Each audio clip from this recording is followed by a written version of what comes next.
सुरुवात करा. या तिसऱ्या मंगल पर्वामध्ये मंगळवारच्या सर्वांचं हार्दिक स्वागत आणि सर्वांना शुभेच्छा. या तिसऱ्या मंगल पर्वाची मंगल सुरुवात करण्याकरता आपण श्री अनंतकुमार जोशींना शंखनाद करण्याची विनंती करूया. अनंतकुमार जोशी.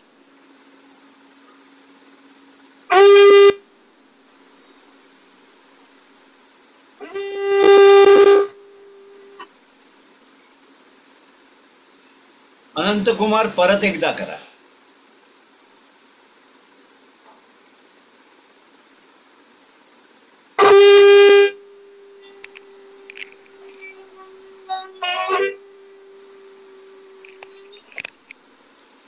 याच मागोमाग आपण विजय डेंगे यांचा प्री रेकॉर्ड शंखनाद ऐकायचा आहे. ओम पांचजन्याय विद्महे पावमानाय धीमहि तन्नो शंख प्रचोदयात्.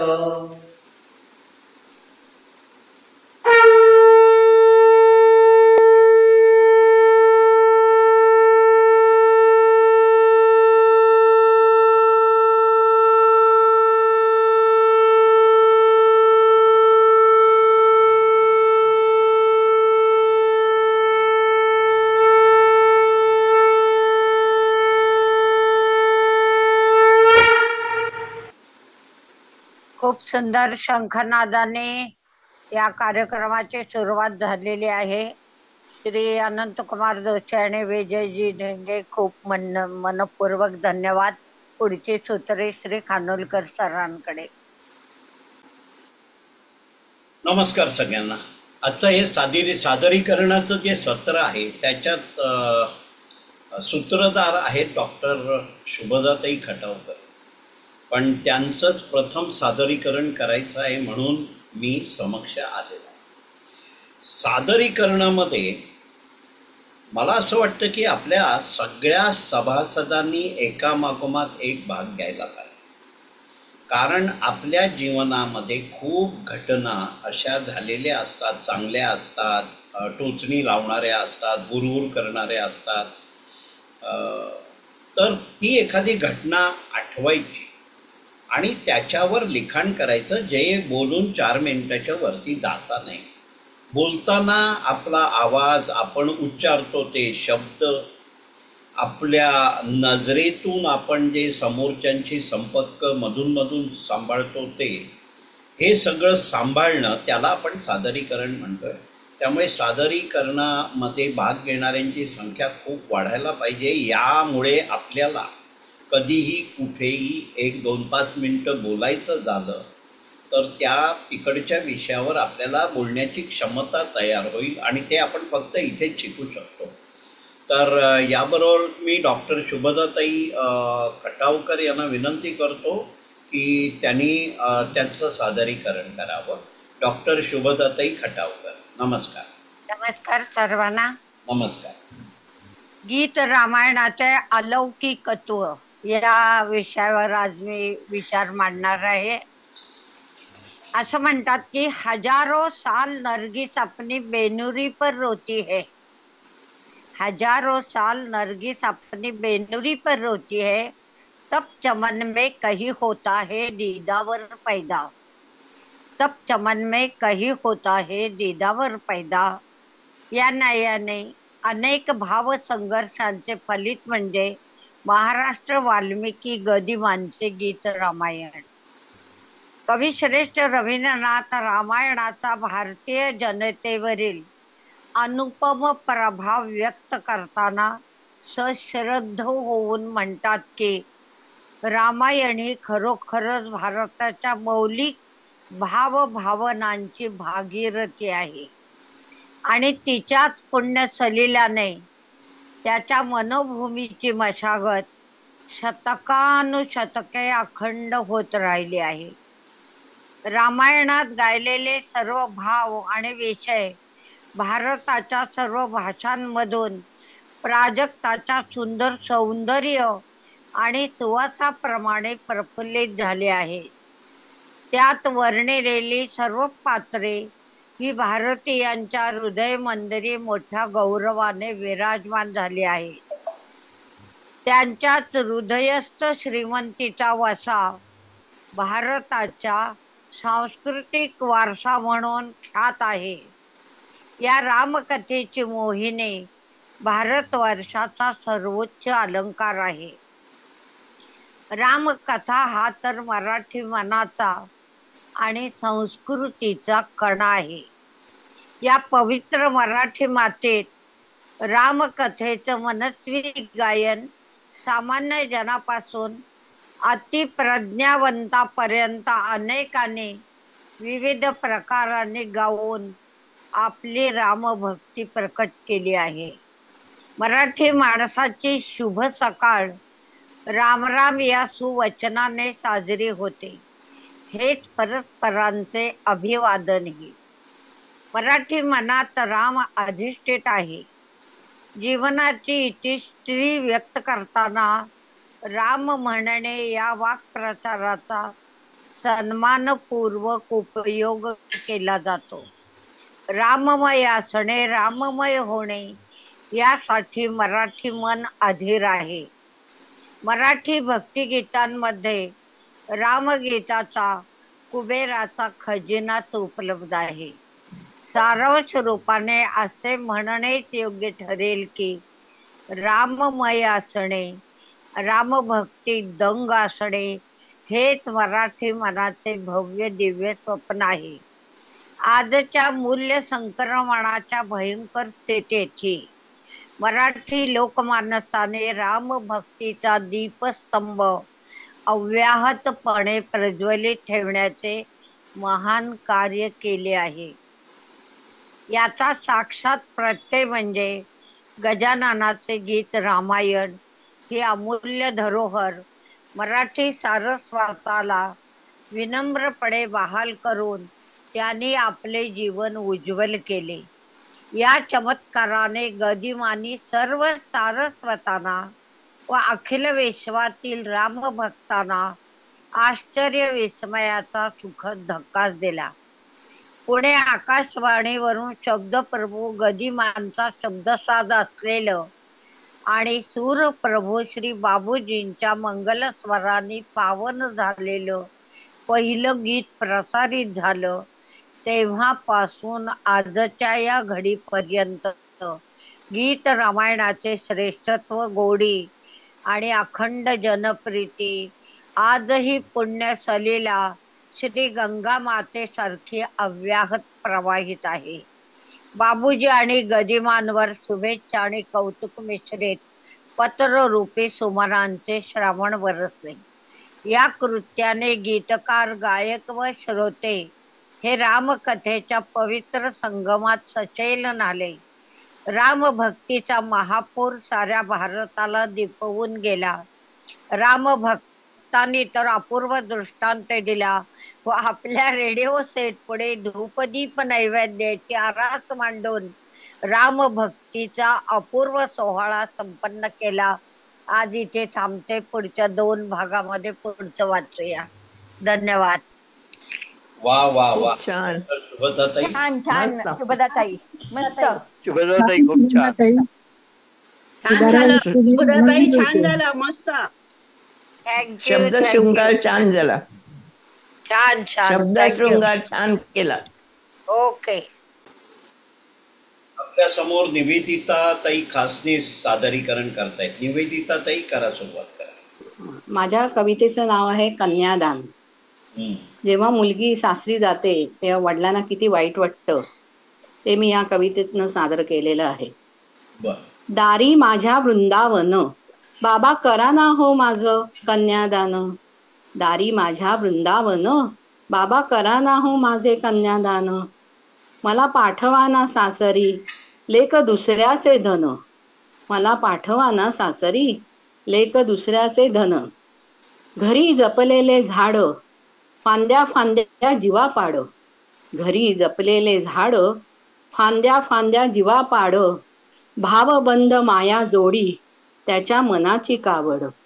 भावबंद माया जोडी त्याच्या मनाची कावड. लेक माहेरच सोनं लेक माहेरचं सोनं जसं अल्लड चांदण. लेक माहेरचं सोनं जसं अल्लड चांदण. बाबा तुटतो आतून तरी करी कन्यादान. बाबा तुटतो आतून तरी करीतो कन्यादान. उन्ह ढळता ढळता आली अशी सांज वेळ. उन्ह ढळता ढळता आली अशी सांज वेळ. अंगणात रंगलेला संपे बाहुल्यांचा खेळ. अंगणात रंगलेला संपे बाहुल्यांचा खेळ. पाणावले त्याचे डोळे, पाणावले त्याचे डोळे, उड घरट्या बाहेर. आहे तुझ्यासाठी बाळा तुझ्या हक्काचं माहेर. आहे तुझ्यासाठी बाळा तुझ्या हक्काचं माहेर, असं वडील सांगतात. वा वा, मस्त छान छान झाली, एकदम मस्त. मस्त कविता. मस्त झाली कविता, छान झाली. छान झाली कविता. हृदयस्पर्शी एकदम. धन्यवाद धन्यवाद. आपल्या समोर आता विकास पाटील सादरीकरण करताय. विकासजी करा सुरुवात. नमस्कार सर्वांना. नमस्कार. मी एक कविता सादर करतोय. इंद्रधनुष्य. हिरवा शालू धरा नेसली रिमझिम धारा अवनी वरती. हिरवा शालू धरा नेसली रिमझिम धारा अवनी वरती. इंद्रधनुची वरमाला घेऊनी इंद्रदेव समोर उभे ठाकती. इंद्रधनुची वरमाला घेऊनी इंद्रदेव समोर उभे ठाकती. आभाळ मंडपी विवाह चाले पश्चिमेसी सूर्यदेव आले. आभाळ मंडपी विवाह चाले पश्चिमेसी सूर्यदेव आले. पूर्व दिशी इंद्रधनुष्य गमले ऊन पाऊस खेळ चाले. पूर्व दिशी इंद्रधनुष्य गमले ऊन पाऊस खेळ चाले. इंद्रधनुष्य दिसे जणू सप्तरंगी दीपमाळा. इंद्रधनुष्य दिसे जणू सप्तरंगी दीपमाळा. इंद्रदेव येता धरेवरती शोभेल माळा धरेच्या गळा. इंद्रदेव येता धरेवरती शोभेल माळा धरेच्या गळा. विविध रंग सारे एकवटले तांबडा नारिंगी पिवळा हिरवे. विविध रंग सारे एकवटले तांबडा नारिंगी पिवळा हिरवे.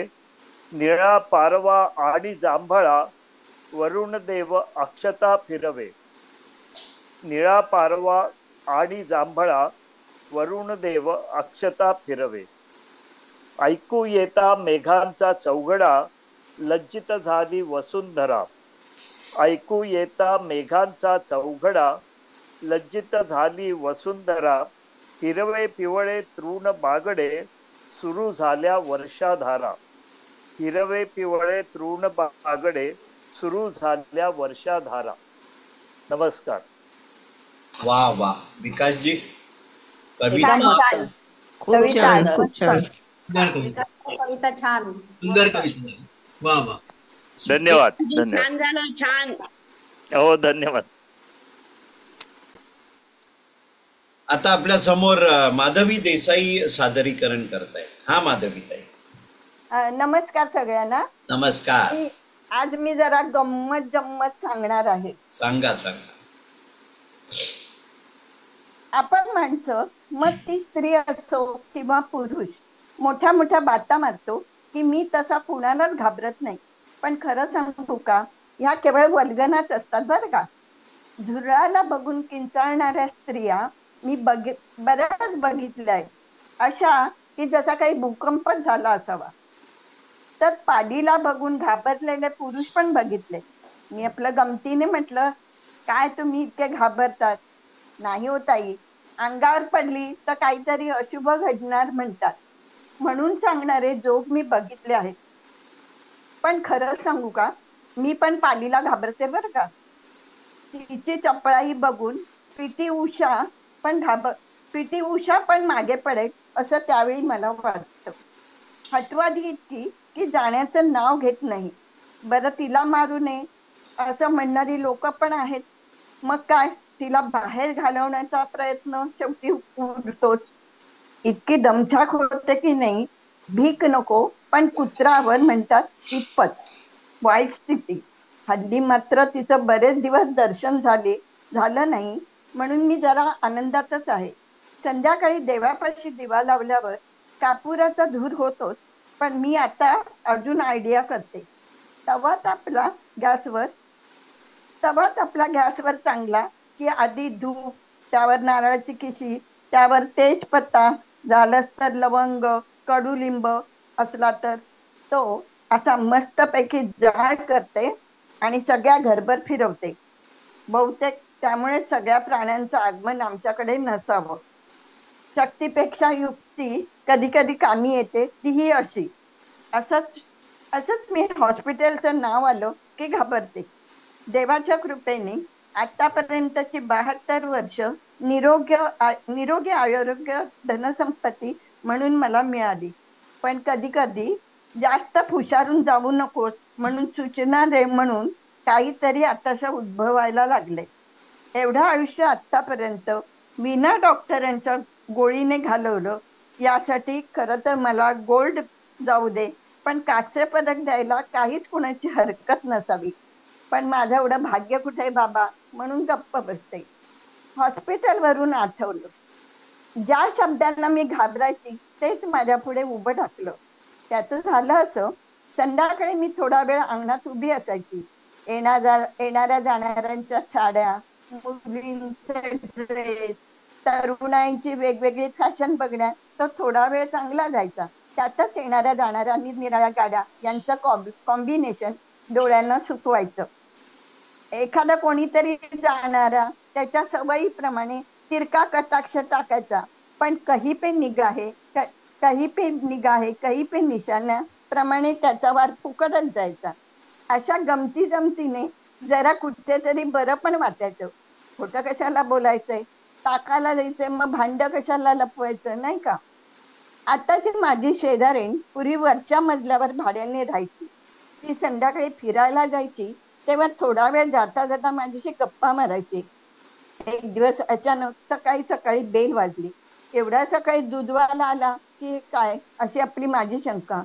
पण आता तर आपण दूध बाहेरून आणतो, मग कोण असेल? दरवाजा उघडून बघते तर म्युन्सिपल कॉर्पोरेशनचा माणूस सगळ्यांच्या कड्या वाजून तुमच्या बिल्डिंग मध्ये डेंग्यूचा रुग्ण आलाय असं सांगत होता. मला पूर्वीच्या दवंडीची आठवण झाली. कोण बरं असेल, सगळे तर लोक व्यवस्थित आहेत, मग हा असं का सांगतोय? चुकून आमच्या सोसायटीत तर नाही ना आला? काही असो, झोप उडाली. नंतर कळलं की माझ्या बरोबर अंगणात गप्पा मारायची तिला डेंग्यू झालाय व ती हॉस्पिटलमध्ये आहे. बापरे, ती तर 8 महिन्याची गरोदर होती. या चिंतेनेच मन ग्रासलं. देवाकडे प्रार्थना केली की तिला सुखरूप ठेव. नंतर ती व्यवस्थित आहे असा फोनवरून रिपोर्ट आला तेव्हा हायचं वाटलं. कारण तेवढ्या काळात सगळेजण आपापले दरवाजे बंद करून, माझं काय, त्यांच्याबरोबर त्यांची फॅमिली होती, मी मात्र नजर कैदेत असल्यासारखे वावरत होते. ऑनलाईन कार्यक्रमाला मी प्रत्येक दिवशी हजर लावी, तेवढाच विरंगुळा होता. नंतरचं काय, नंतर जरा सोसायटीला जाग यायला लागली तेव्हा काय सांगू तुम्हाला, कुणाला नसेल तितका आनंद मला झाला. पिंजरात अडकलेला पक्षी जेव्हा बाहेरच्या जगतात येतो तेव्हाचा आनंद माझ्या चेहऱ्यावर झळकत होता. मी लागलीच गणपतीच्या मंदिराच्या दिशेने निघाले. पण आज मला अस्वस्थ वाटायला लागते. आनंदाचे क्षण उडून काहीतरी अघटित होते असं जाणवायला लागलं. म्हटलं, बऱ्याच दिवसाने बाहेर पडले म्हणून असेल कदाचित, अशी मी माझ्या मनाची समजूत घातली. माझी मैत्रीणही भेटणार होती गणपती मंदिरापाशी. ते आठवतात आलेली मरगळ झटकून मी नेटाने पावलं उचलू लागले. पण नाहीच. कसं तरी व्हायला लागल्यावर मी सरळ रिक्षा पकडली आणि घरी आले. मैत्रिणीला कळवलं, फक्त मी जरुरी कामामुळे येत नाही. खरं तिला सांगितलं नाही, नाहीतर ती अजून टेन्शन मध्ये. मग मुलासोबत डॉक्टरांकडे गेले. त्यांनी ब्लड टेस्ट वगैरे करायला सांगितलं. जी शेजारी भाड्याने राहायची ती माझ्या शेजारी घर विकत घेऊन राहते. तिचा नवरा डॉक्टर आहे. त्याने सगळे रिपोर्ट बघितले आणि म्हणाला की तुम्हाला डेंग्यू झाला आहे. बोला फुलाला गाठ म्हणतात ती अशीच असते का? त्याच्या बायकोला काय झाला, मलाही झाला आहे की नाही, आहे की नाही गंमत? भीत्यापोटी ब्रह्मराक्षस म्हणतात ते उगीच का? उत्तरार्धानंतर. धन्यवाद. वा वा वा, छान वा छान वा. सांगितलं. खूप छान लिखाण आणि खूप छान भाषा शैली. छान सध्या झालं. जोरात साथ चालूच आहे छान झालं. डेंग्यूची. छान झालं. छान झालं माधवी. मस्त. छान. आपल्या समोर आता प्रज्ञाताई जोशी सादरीकरण करतायत. प्रज्ञाताई, करा सुरुवात. नमस्कार. माझा आजचा विषय आहे पारशी सण पतेती नवरोज. आज आपण पारशी कालगणनेप्रमाणे वर्षाच्या पहिल्या दिवशी येणाऱ्या पतेती नवरोज या पारशी बांधवांच्या सणाबद्दल माहिती घेऊया. पारशी बांधवांचे काही सण निसर्गातील ऋतुमानानुसार, तर काही सण ऐतिहासिक घटनांशी संबंधित, तर काही सण हे पूर्वजांच्या स्मृतीप्रित्यर्थ साजरे केले जातात. पतेती नवरोज हे 2 सण असले तरी ते एका पाठोपाठ साजरे होतात आणि म्हणून त्यांना पतेती नवरोज असेही म्हणतात. पारशी धर्माचे जे वर्ष असते त्याच्या अखेरच्या 6 दिवसात पतेती हा सण साजरा केला जातो. या वर्षी 14 ऑगस्टला पतेती व 15 ऑगस्टला पारशी नूतन वर्ष साजरे झाले. पतेती हा शब्द मूळ पतेत या शब्दापासून बनला आहे. पतेत ही एक पश्चाताप व्यक्त करणारी प्रार्थना आहे. कळत नकळत आपल्या हातून पापकर्मे घडले असतील तर किंवा पश्चाताप व्यक्त करून माफी मागणे इथे अभिप्रेत आहे. पतेती काळात त्यांच्या प्रार्थनास्थळी म्हणजे अगारीत म्हणजेच त्यांच्या अग्निमंदिरात ही प्रार्थना सामूहिकरित्या होते. वर्षभरात नकळत झालेल्या पापाची अपराध संदर्भात पापांचं स्मरण करून नव्या वर्षात अधिक स्वच्छपणे सामोरे जावे हा हेतू यामागे आहे. नवरोज हा पारशी बांधवांचा वर्षाचा पहिला शुभारंभ दिवस. हा नववर्ष दिन मोठ्या उत्साहात साजरा होतो. पारशी लोक मूळचे इराण मधले. आपल्या धर्माचं रक्षण करता करता वा करण्यासाठी ते भारतात पश्चिम किनाऱ्यावर गुजरात मधील संजान येथे आले व स्थायिक झाले. पुढे भारताच्या औद्योगिक व इतर प्रगतीत पारशी मंडळींनी फार मोठे योगदान दिले आहे. नवरोज सण साजरा करण्याची एक विशिष्ट पद्धत आहे. आनंद घेणे व आनंद देणे त्याचे मुख्य सूत्र आहे.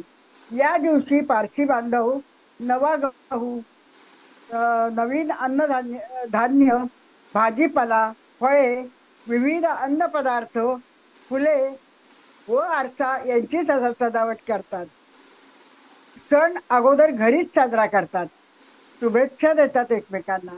आलेल्या पाहुण्यांच्या अंगावर गुलाबजल शिंपडून त्यांचंही स्वागत करतात. एकमेकांना शुभेच्छा देतात. त्यांना आरसा दाखवतात. आरशात आपलेच प्रतिबिंब पाहून पाहणाऱ्याची कळी खुलते. तो हसतो. वर्षभराचा काळ असाच हर्षोल्लासात जावो हीच यामागची प्रेरणा असते किंवा त्याचा उद्देश असतो. याच दिवशी पूर्वजांचं स्मरण व प्रार्थनाही असते. पतेती नवरोज हा सण इतर धर्मांपेक्षा वेगळा सण वाटतो. झाले गेले विसरून नवीन वर्षाला आनंदाने सामोरे जावे हा मानवी स्वभावही या सणातून व्यक्त होतो. ही खरोखरच चांगली पद्धत आहे. त्यामुळे असे सण, असे उत्सव कधी संदर्भहीन ठरत नसतात. तर असा हा पारशी बांधवांचा पतेती नवरोज हा सण आहे. धन्यवाद. वा, छान माहिती दिली पारस्यांबद्दल आणि गरजेची खूप आहे. छान. खूप छान माहिती. छान. खूप छान. छान माहिती. खूप छान झालं. छान माहिती. माहिती छान. खूप छान. धन्यवाद. आपल्या समोर आता अनामिकाताई चव्हाण सादरीकरण करतायत. अनामिकाताई, करा सुरुवात. सर्वांना माझा नमस्कार. नमस्कार. आज मी एक कथा सांगणार आहे. कथेचं नाव आहे कस्तुरी. एका सफाई कामगाराची काशी ही जेमतेम 13-14 वर्षाची मुलगी.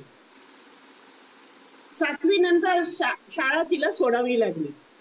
सकाळी घरातले काम करी, दुपारी आपल्या वडिलांना सार्वजनिक साफसफाईसाठी मदत केली. रस्ते, मुलांच्या पायऱ्या हे सगळे ती कचरा काढत असे. गटारी साफ केल्यानंतर मैला लांब जाऊन टाकणे हे सुद्धा ती काम करी. संध्याकाळी जवळच्या श्री गणेशात मंदिरात जाई. स्वच्छ आंघोळ करून स्वच्छ कपडे घालून ती जाई आणि भाविकांच्या चपला सांभाळायचं काम करीत असे. कुणी स्वतःहून पैसे दिले तर ती घेई, तर तसे ती कोणाकडे पैसे मागत नसे. काम करतेवेळी देवाचे जपनाम करत असे व शाळेच्या कविता म्हणत असे. मोठमोठ्याने बोलत राही. आवाज तिचा फार गोड होता. काही लोक ऐकायला उभे राहत, काही लोक पैसे पण देत. पण नियमित येणाऱ्या भाविकांची आता त्या काशीबरोबर चांगली ओळख झाली होती. असेच एकदा बोलता बोलता एका निवृत्त शाळा मास्तरांना कळले की परिस्थितीमुळे काशीने 7वी नंतर शाळा सोडली आहे. त्याने तिला विचारले, कुठे तुला शिकायची इच्छा आहे का? तिनं उत्तर दिलं, साहेब वेळ कुठे? घरात आई वडील भावंड यांना मला मदत करायची असते. मास्तरांनी सांगितले, मी तुला पुस्तके आणून देतो, रात्री थोडा वेळ वाचन करीत जा. काही जर तुला प्रॉब्लेम म्हणजे अडचण आली तर मला विचार. मी रोज देवळात येतो हे तुला माहीतच आहे. मी तुला मदत करीन, मी तुला सांगेन काय तुला वाटलं तर. शिवाय बाहेरून परीक्षा देण्याची पण मी सोय करीन. फक्त तुझी इच्छा आणि मेहनत करायची तयारी पाहिजे. काशीने एका क्षणात हो सांगून टाकली. आता रोज संध्याकाळी हा क्रम सुरू झाला. नियमितपणे काम आणि अभ्यास होत होता. मास्तर फार मायेने विद्यादान करीत होते. काशीची मेहनत आणि दुर्दम्य इच्छा तिला 10वी पास करून गेली. काशी आता थोडे थोडे वेगवेगळ्या विषयावर लिहू लागली होती. इतर पुस्तकांचे वाचन करू लागली. तिचे साहित्य गोडी वाढू लागली होती. आता ती कविता पण लिहू लागली होती. मास्तर तिला विषयासंदर्भात मार्गदर्शन करीत असे. मास्तरांनी काशीमधला हा अलौकिक गुण ओळखला होता. तिचे भाषा भंडार व वैभव वाढावे म्हणून अनेक साहित्यकांची पुस्तके मास्तरांनी तिला आणून दिली होती. आणि त्यानंतर कधी कधी त्यांचे चरित्र म्हणजे ते कसे मोठे झाले हे मोठ्याने वाचून पण दाखवत. काशी मात्र चपला सांभाळत सांभाळत ते ऐकत असे. इतकं पण ऐकायची आणि उभे राहत तिकडे. कोण कोण आपल्या घरातली पुस्तके आणून देत असे. काशीकडे आता पुस्तकाचा खजिना झाला, वाढला, ज्ञानात भर पडली. काशी आता विस्तृत कल्पना आणि वैचारिक पातळीतून लिखाण करू लागली होती. तिची सोपी सहज शैली साहित्य संबंधतेची गुण दाखवत होती. मास्तरांनी तिच्या लिखाणाचे पुस्तक छापायचे ठरवले. परंतु काशीला वाटले, माझे पुस्तक कोण वाचणार? उगाचच मास्तरांची मेहनत आणि पैसे फुकट जातील. तेव्हा मास्तर म्हणाले, तुझ्या लिखाणात कळत न कळत असे काम करणाऱ्यांची आर्तता दिसून येते. वास्तविक चित्रातून त्यांची मनोदशा रेखाटली आहेस. अशा कामाप्रती लोकांच्या दृष्टिकोन, पुच्छतेची भावना, अंतर ठेवून वागणे, दुर्गंध येतो म्हणून नाकावर माल दाबणे वगैरे वगैरे, लोकांची हेटाळीचे शब्द, अपमानास्पद वागणूक, हे सगळं जी लोक काम करतात म्हणजे महिला वाहून नेणे वगैरे, तर त्याला कोणा ह्या सगळ्या गोष्टीतून जावे लागते. तशी कामे करणाऱ्या लोकांची मने पण असतात ना, हे तू दाखवलेलं आहेस. त्यांना हृदय पण असते, त्यांना शिकायची पण इच्छा असते, त्यांना पण आयुष्यात पुढे जायचे असते. हे सर्व तू तुझ्या कथेतून सांगितले आहेस. तरी पण वाव मिळाला तर ही लोक पुढे जाऊ शकतात, मोठे मान सन्मान मिळवू शकतात, दुसऱ्यांसाठी ज्ञानाची मशाल बनवू शकतात. योग्य वागणूक, योग्य साथ आणि योग्य मार्गदर्शन मिळाले ना की समाजात प्रतिभावंत, प्रतिष्ठित आणि आनंद प्रवाह वाहक बनू शकतात. सांस्कृतिक परीघ मोठ्या व्यापकतेने आणि मार्मिकतेने तू तुझ्या कथानकामध्ये उलगडला आहेस. तुला माहित आहे का, विशिष्ट जातीच्या हरणाच्या नाभीत एक गाठ असते, ती अतिशय सुगंधी असते. आपल्या नाभीतून सुवास दरवळतोय हरिणाला माहित नसते.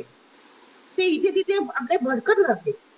त्याला मारून ती सुगंधी गाठ मिळवली जाते. त्याचे काही उपयोग असतात. आयुर्वेदिक औषधामध्ये, सौंदर्य प्रसाधनामध्ये, अत्तर बनवण्यासाठी आणि काळी जादू करण्यासाठी सुद्धा कस्तुरीचा उपयोग केला जातो. आपल्यामध्ये या वैशिष्ट्यपूर्ण जो गुण आहे किंवा एक वैशिष्ट्य आहे ते हरिणाला माहित नसतं, त्याच्यापासून वंचित असते. प्रत्येक प्राणी जीवामध्ये गुण वैशिष्ट्य असतातच, फक्त ते ओळखता आले पाहिजे, पुढे वाव दिला पाहिजे. आज तुझे मौल्यवान विचार बऱ्याच बांधवांना प्रेरणादायक ठरून त्यांचे जीवन सुगंधी करणार आहे. म्हणून लेखिका म्हणून मी तुझे नाव कस्तुरी ठेवणार आहे. तुझे प्रगल्भ आणि प्रेरणादायी विचार समाजात कायम दरवळत राहतील. तू मात्र अखंड असे लिखाण चालू ठेव. वा वा, छान. कस्तुरीचं कौतुक. छान, खूप छान छान छान अनामिका, छान कथा. मस्त मस्त. खूप छान. कस्तुरीचं व्यक्तिचित्र छान रंगवलं.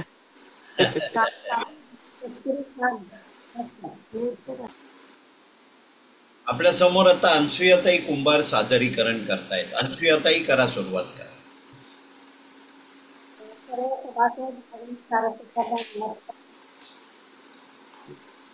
एक कविता सादर करते. करायचे ते राहिले बरेच काही, करायचे ते राहिले बरेच काही, करायचे ते राहिले मागुती बरेच काही बाशी, कणाकणांची वेळ हाती उरत नाही. करायचे ते राहिले मागुती बरेच काही बाशी, कणाकणांची वेळ शेवटी हाती उरतच नाही. कारुण्याच्या देहोशीत मन अटकत भटकत गेले, कर्तृत्वाच्या निराशीत तन धावत वाहत गेले. चांदणे सुखाचे कृतीदाते आयुष्यावर दाटून राही, करायचे ते राहिले बाबू बरेच काही बाकी, कणाकणांची वेळ निघती हाती उरतच नाही. बरेच वेळी असे वाटले की अजून काही जाणे, किती संपुनी जाई तरीही पक्षी राणे.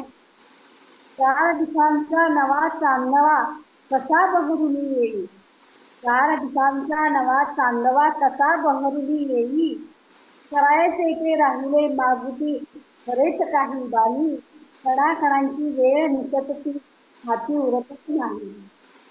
नंतर करूच आपण, नंतर करूच आपण किती तारे, कोणत्या अशा फटकाऱ्या सरशी संपून जाईल सारे. गळत्या ओंजळीतून धरावे घट्ट किती ते हाती, गळत्या ओंजळीतून धरावे घट्ट किती ते हाती, करायचे ते राहिले बाबती बरेच काही बाकी, कणाकणांची वेळ निकटती हाती उरतच नाही. जीवना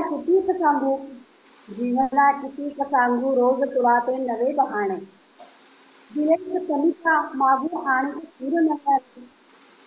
आशेला या विराम केव्हा कसा पडतले नाही, आशेला विराम केव्हा कसा पडतले नाही, करायचे ते राहिले मागुती बरेच काही बाकी, कणाकणांची वेळ निकटती हाती उरतच नाही.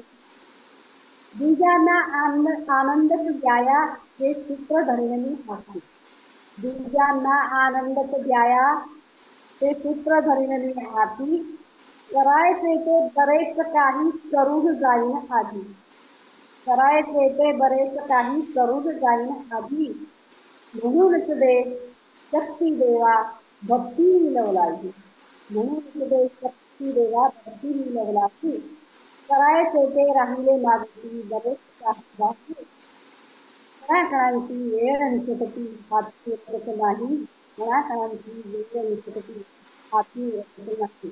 धन्यवाद. वा वा ना अनसुयाताई, तुम्ही कोणताही विषय घेता आणि त्याला छान बहरून टाकता. अनुसर काही कविता मस्त आहे. खूप छान छान कविता, मस्त कविता छान मस्त.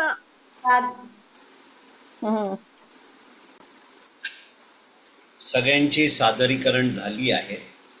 डॉक्टर शुभदाताई खटावकर यांनी जे सादरीकरण केलं आहे त्याचा आढावा घेण्याचं काम मी करतोय.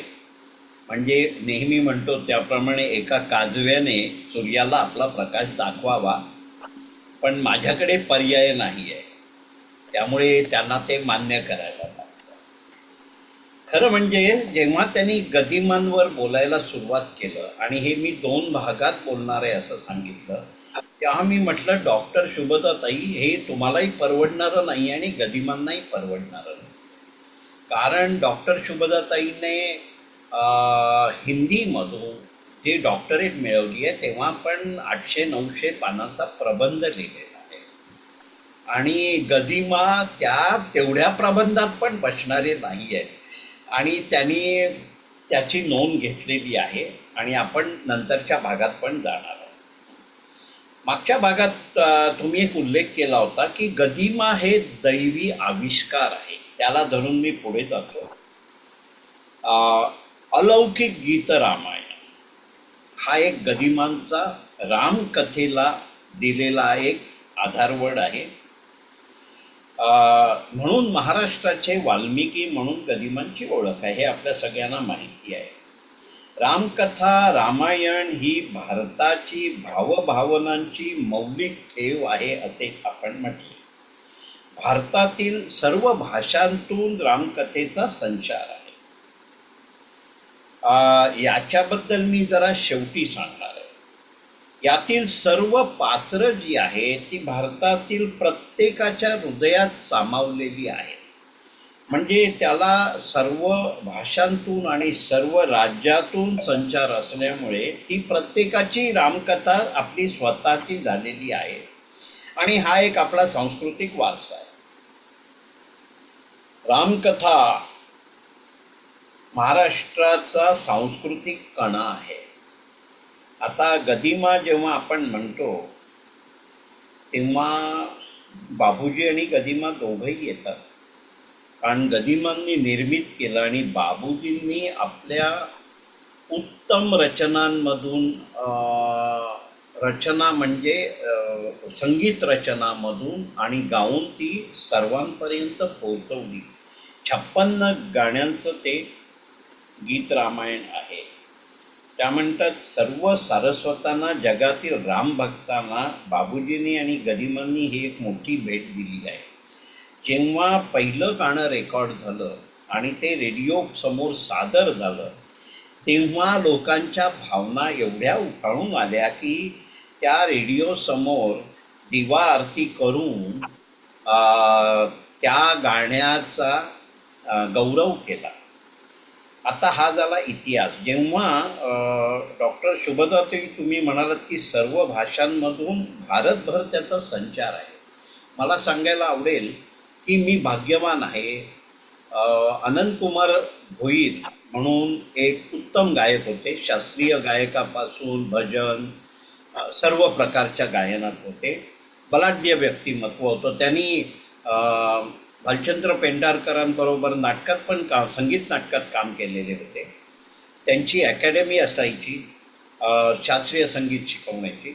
या व्यक्तीबरोबर गीत रामायणाचे साधारण 100च्या अधिक कार्यक्रमाच्या आयोजनामध्ये मी त्यांच्याबरोबर होतो आणि हा काळ 12 ते 14 वर्षाचा होता. आता मी नक्की आकडा विसरलो.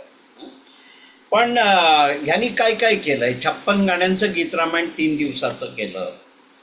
56 गाण्यातली एक एक दोन दोन कडवी घेऊन 1 दिवसाचं केलं, 18 दिवसाचं गीत रामायण केलं. आणि जेव्हा ते अयोध्याला गेले महाराष्ट्र दिंडी घेऊन, तेव्हा अयोध्याला तिकडे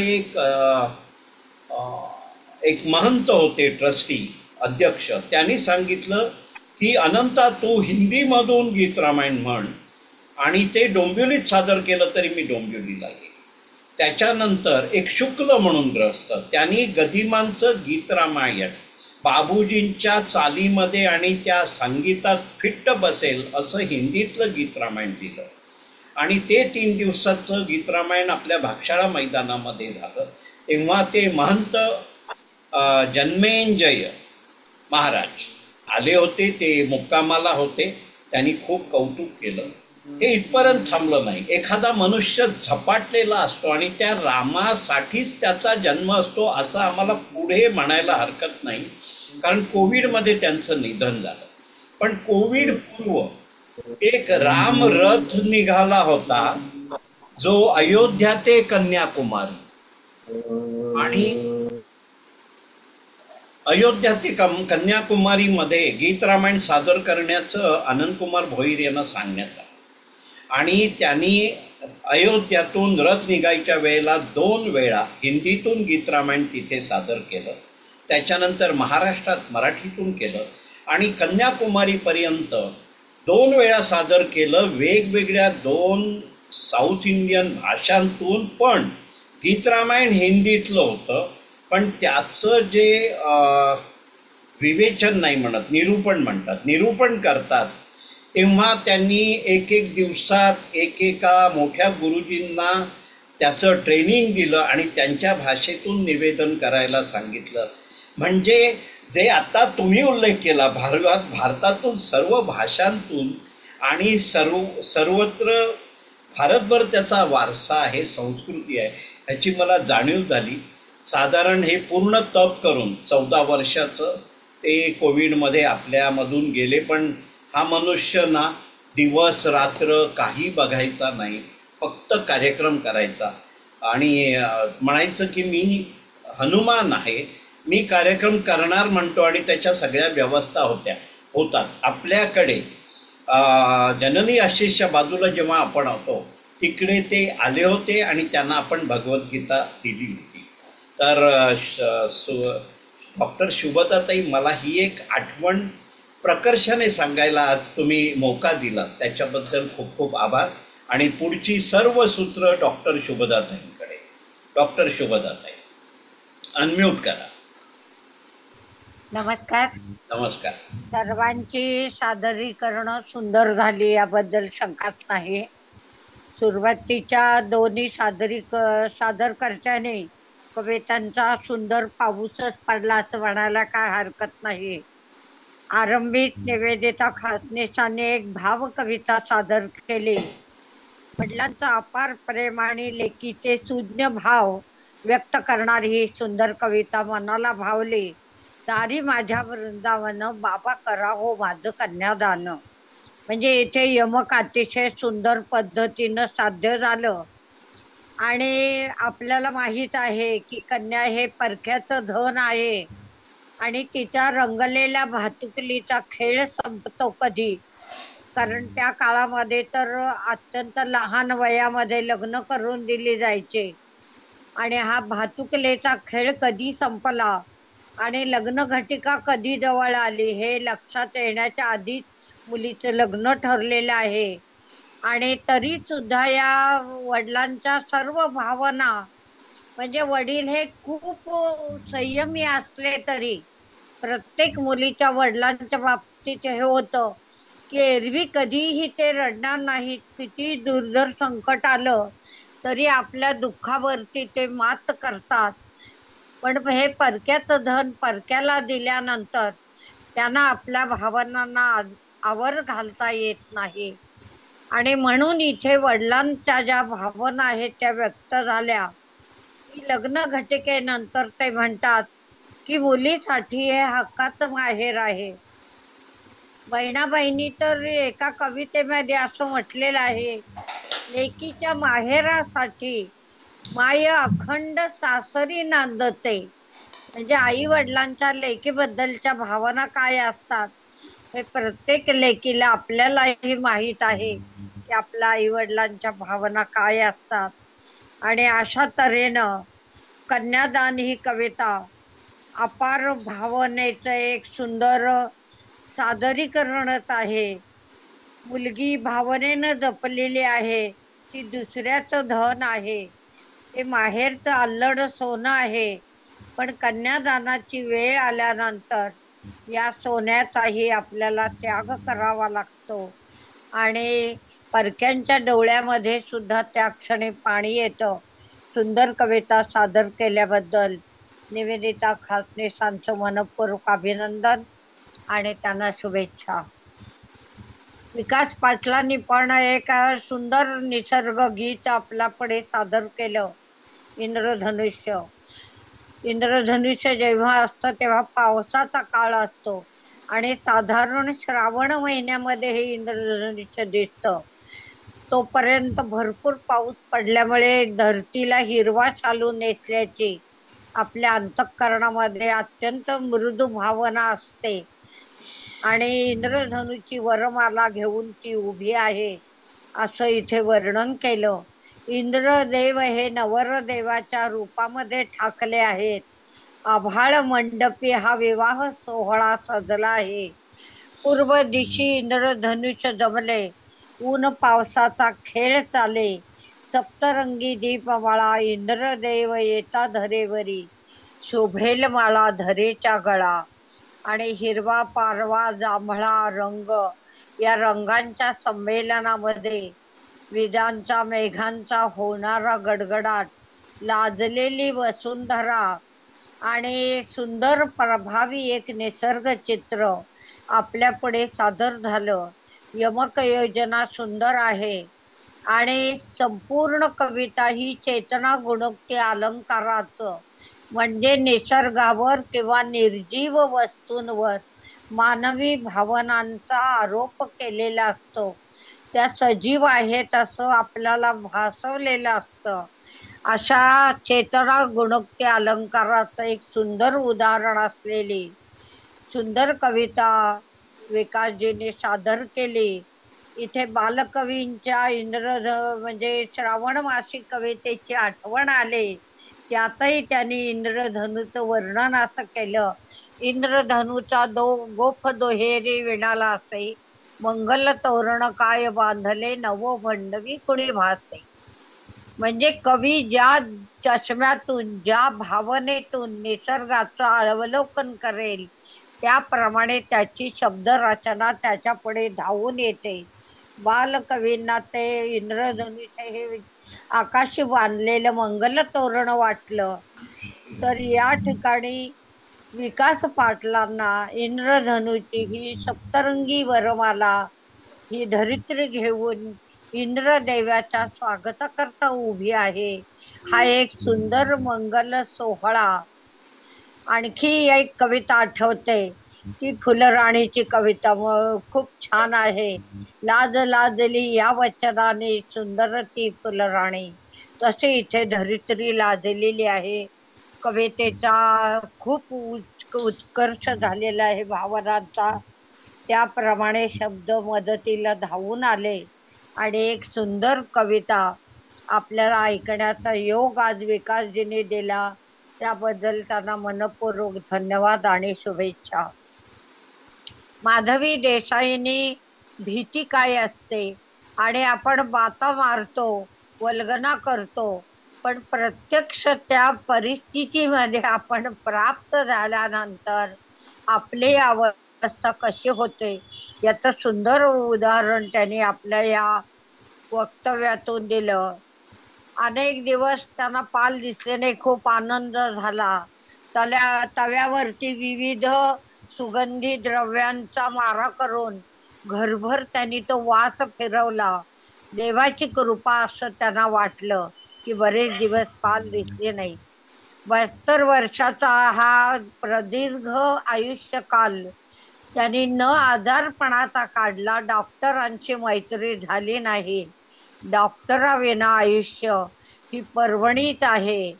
पण शेवटी असं असतं की आपण ज्याला भेटतो भीत्या पाठी ब्रह्मराक्षस आणि मग पिंजऱ्यात अडकलेल्या पक्षासारखी आपली होणारी परिस्थिती, बऱ्याच दिवसांनी बाहेर पडल्याची जी काही मनोभावना आहे, मनाची मरगळ सरली, घरी आले तब्येत बिघडलेली होती, मग त्यापुढे आता टेस्ट करणं, डॉक्टरांची मदत घेणं, रिपोर्ट आणणं हे अपरिहार्य होतं. आणि शेवटी ज्याला भीत होत्या त्याच परिस्थितीचा दास झाल्यामुळे त्यांना डेंग्यूचा सामना करावा लागला. आणि अशा तऱ्हेनं शेवटी माणूस किती घाबरला तरी कुठून तरी परमेश्वरी इच्छा त्याला बळ देते आणि त्या संकटातून आपल्याला बाहेर काढते. अशी एक चांगली अनुभव आपल्याला क्रिया यांच्या लेखनात पाहायला मिळाली.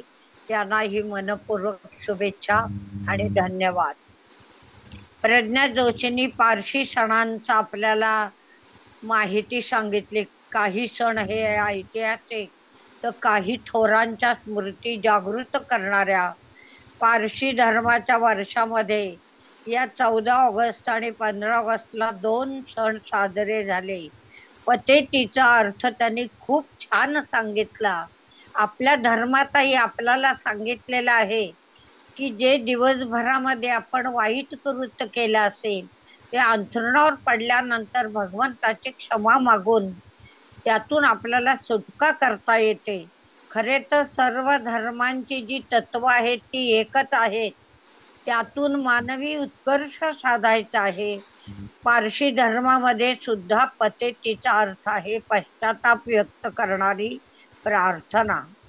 म्हणजे चुकून आपल्या हातून काही घडलं असेल, पाप घडला असेल, वाईट कृती घडले असेल, कुणाचा अपमान केला गेला असेल किंवा अवधानानं आपल्या स्मरणातही त्या गोष्टी नसतील, पण आपण वर्षातून एकदा तरी त्या सणाच्या निमित्तानं परमेश्वराशी एकरूप व्हावं आणि जे घडलं वाईट कृत्य त्याच्यातून मुक्ती मिळवावी ही वृत्ती येण्यासाठी सणांची योजना आहे. ही कल्पना खूप चांगली आहे. वर्षाचा पहिलाच दिवस हा शुभारंभ दिवस खूप आनंदाचा थाटाचा साजरा.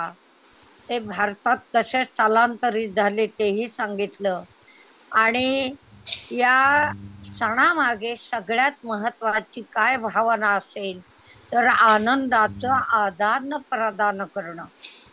आणि काही वस्तूंचंही आदान प्रदान आहे. आपल्याकडे संक्रांत साजरी केली जाते. त्या संक्रांतीमध्ये सुद्धा आपल्या शेतात येणारे जे अनमोल धान्य, फळे, भाज्या जे काही आहे त्याचं मुक्त असताना दान करण्याची दानी वृत्ती आपल्यामध्ये वाढावी. तशीच यांच्यामध्येही आहे. येणाऱ्या पाहुण्यांचं गुलाबजल शिंपडून स्वागत करणं, आरसा दाखवून त्यांना त्यांची प्रतिमा दाखवणं आणि याचा देवाशी पूर्वजांचं स्मरण आणि जे काही आहे त्यातून मिळणारी प्रेरणा महत्वाची आहे. मानवी भावनांचं प्रदर्शन हे संदर्भ अत्यंत महत्वाचे आहेत. त्यासाठीच आपण सण साजरे करतो. कारण सण म्हणजे उत्साह, सण म्हणजे नातलगांशी आपली जिवलग प्रीती आणि आनंदाचं सौहार्दाचं प्रतीक म्हणजे सण. खूप चांगला विचार आहे. ज्या सणामागे आपल्या किंवा त्यांच्याही पारशांच्या ज्या भावना आहेत त्या व्यक्त होणं महत्वाचं आहे. सण म्हणजे फक्त एकट्याने साजरी करायची गोष्ट नाही आणि म्हणून त्यासाठी गोतावळा पाहिजे आणि तो गोतावळा जमा करून आपण आपले सण त्याप्रमाणे साजरे करूया आणि आनंद देऊया, आनंद घेऊया. आपल्या जवळ असेल जे तेही द्यायचा प्रयत्न करूया आणि अशा तऱ्हेनं देवाबद्दलची, माणसांबद्दलची कृतज्ञता व्यक्त करायला शिकूया. प्रज्ञा जोशींचं मनपूर्वक अभिनंदन आणि शुभेच्छा. अनामिका ताईने कस्तुरीची कथा आपल्याला सांगितली की परिस्थितीचा दास होणं हेच माणसाच्या नशिबी असतं. काल सुद्धा टीव्हीवर एक सुंदर अशी गोष्ट दाखवली की त्या मुलीला शाळेमधून आई ओढून घरी नेते आणि ती मुलगी म्हणजे अर्थार्जनाचं साधन आहे, त्यापुढे शिक्षणाची किंमत नाही किंवा त्याचा जीवन विकास होऊ शकत नाही.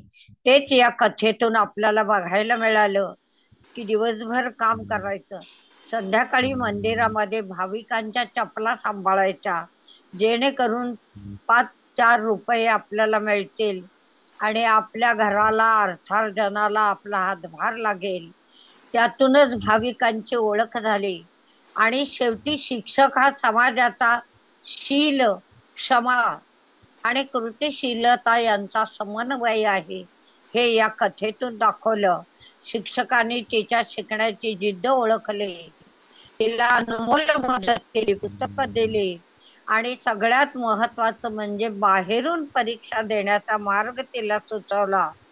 अशा तऱ्हेनं तिची प्रेरणा प्रज्वलित केली आणि परिस्थितीचा दास होण्यापासून तिला वाचवलं आणि प्रेरक वाचनाने तिच्या भावना उत्तेजित केल्या.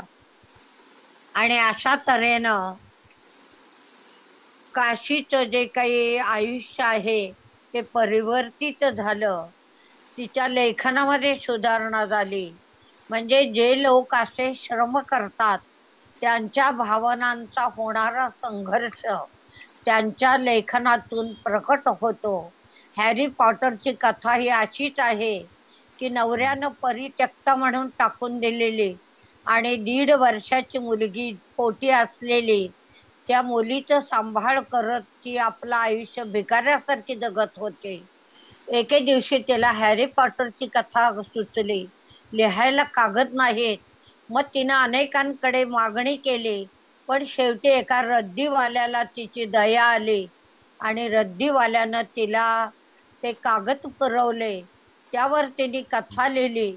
प्रकाशक मिळेना. शेवटी एक प्रकाशक म्हणला, मी काहीही मानधन देणार नाही, पण कथा छापून देतो. ती म्हणाली, काही हरकत नाही, कथा तरी छापून द्या.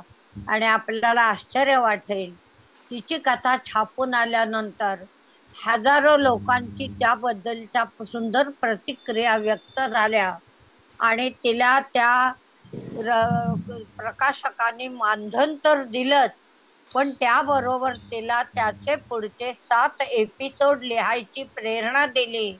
आणि आज आता हॅरी पॉटरची जी लेखिका आहे तिची जी संपत्ती आहे ती इंग्लंडच्या राणीपेक्षा जास्त आहे. पण सगळ्यात महत्वाची गोष्ट ही आहे की ती म्हणते की पायातले सँडल फक्त बदलले आहेत, तेच पाय त्याच जमिनीवर आहेत. अशा माणसांमध्ये होणारं हे परिवर्तन आणि कस्तुरीचा औषधामध्ये होणारा उपयोग ते आपल्याला सांगितलं. कस्तुरीचे गुण ओळखणारे शिक्षक तिला मिळाले, तसे अनेक कस्तुरींना त्यांचे गुण ओळखणारे आणि त्यांना प्रेरित करणारे शिक्षक मिळत आणि त्यांच्या जीवनातला अज्ञानाचा दास्याचा अंधार नष्ट हो, अशी ईश्वर चरणी प्रार्थना करून एक चांगली मौलिक कथा आपल्यापुढे सादर केल्याबद्दल अनामिकाताईंचं मनपूर्वक अभिनंदन आणि शुभेच्छा. अनुसयाताईंनी कविता सादर केली, करायचे राहिले बरेचसे. ही 4 दिवसांची दुनिया आहे. आपल्याला एवढं मोठं आयुष्य असतं, पण ते कधी संपलं हे कळत पण नाही. आणि जेव्हा आपण आयुष्याच्या उतरणीवर येतो त्यावेळी मागे वळून पाहताना करावयाचे बरेचसे राहिलेले आपले काही क्षण आहेत ते आपल्याला स्वतःहून सोडतात आणि आपलं अंतःकरण पिलवटून निघतं. आणि हे आता कसं पूर्ण होणार याचा ध्यास आपल्याला लागतो. आणि हे जीवन संघर्षामधलं सगळ्यात महत्वाचं फलित आहे. आणि त्यामुळे आपला जीवनाचा शेवटचा काळ सुवर्णमय काळ व्हावा यासाठी ही भगवंताची योजना असावी. आणि अनेक गोष्टी करायच्या राहिल्या आहेत, तरी सुद्धा आपण आता नव्या उमेदीनं या काळामध्ये कामाला लागतो. दुःखाची, पश्चातापाची भावना अंतःकरणामध्ये असते, आणि सगळ्यात महत्वाचं आपल्या कृतीने दुसऱ्याला आनंद देणं. दुजांना आनंद देण्याची दुर्दम्य इच्छा आपल्या उरी आहे, ती पुरी व्हावी ही भावना, ही विनम्र प्रार्थना अनुसयाताईने भगवंताच्या चरणी केली. विचारांची खूप उंची आहे. मोठी सामाजिक प्रगती व्हावी यासाठी या कवितेमध्ये खूप आत्मचिंतन आहे. अशाच अनेक कविता आम्हाला ऐकवा आणि आमच्याही वृत्तीमध्ये काही पालक घडला तर बघूया. याकरता सर्वांना मनपूर्वक शुभेच्छा, सर्वांचं अभिनंदन. आणि आणखीन सरस काही रचना आपण नियमितपणे सादर करीत राहा अशी विनम्र प्रार्थना. जय श्रीराम.